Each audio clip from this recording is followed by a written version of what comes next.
সম্ভবত এই হালুয়ার রেসিপিটি সবথেকে সহজ এবং ঝটপট করে তৈরি করা যায়।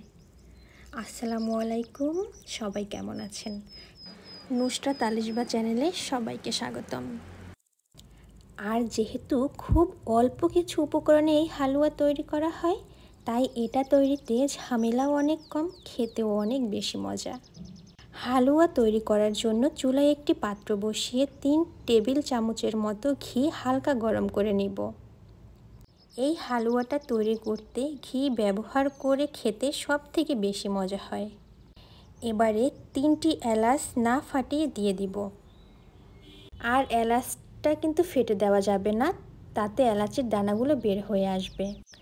ঘিটা একদম বেশি গরম করা যাবে না, হালকা গরম করে এর মধ্যে আমি 250 গ্রামের মতো সুজি দিয়ে দিব। চুলার আঁচটা খুবই লোতে রাখতে হবে। এবার আমি সুজিটা একদম ঝরঝরে হওয়ার আগ পর্যন্ত সুন্দর করে ভেজে নেব। সুজিতে এবার আমি 500 গ্রামের মতো দুধ ব্যবহার করেছি। আপনারা চাইলে সুজিটা সিদ্ধ করার জন্য পানিও ব্যবহার করতে পারেন, তবে দুধ ব্যবহার করলে হালুয়াটা খেতে সবথেকে বেশি মজা হয়। সুজিটাকে আমি একদম ভালোভাবে সিদ্ধ করে নেব। আপনাদের যাদের মনে হবে যে সুজিটা সিদ্ধ হচ্ছে না, তখন এই পর্যায়ে আপনারা চাইলে হালকা কুসুম গরম পানিও ব্যবহার করতে পারেন। সুজিটা সিদ্ধ হয়ে যাওয়ার পর এখানে আমি পরিমাণ মতো চিনি ব্যবহার করব।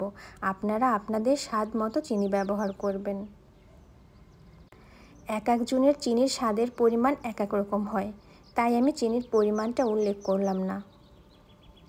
এবার আমি এখানে 1 চিমটি পরিমাণ লবণ ব্যবহার করব। যে কোনো মিষ্টি খাবারে লবণ ব্যবহার করলে মিষ্টির ব্যালেন্স সুন্দর মতো হয়। এবার আমি সুজিটাকে অনবরত নাড়তে থাকব, যতক্ষণ না পর্যন্ত এটা প্যান থেকে উঠে না আসবে। আমি অল্প কিছু পরিমাণ ঘি অ্যাড করে দিচ্ছি, তাতে হালুয়াটা খেতে অনেক বেশি মজা হবে।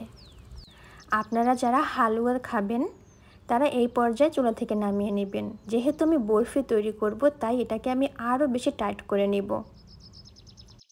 এই পর্যায়ে আমার বরফিটা একদম রেডি। এবার আমি চুলা থেকে নামিয়ে হাতে একটু ঘি নিয়ে সুন্দর করে নিজের পছন্দ মতো কিছু ডিজাইন করে নেব। আপনারা আপনাদের পছন্দ মতো চাইলে ডিজাইন করে নিতে পারেন।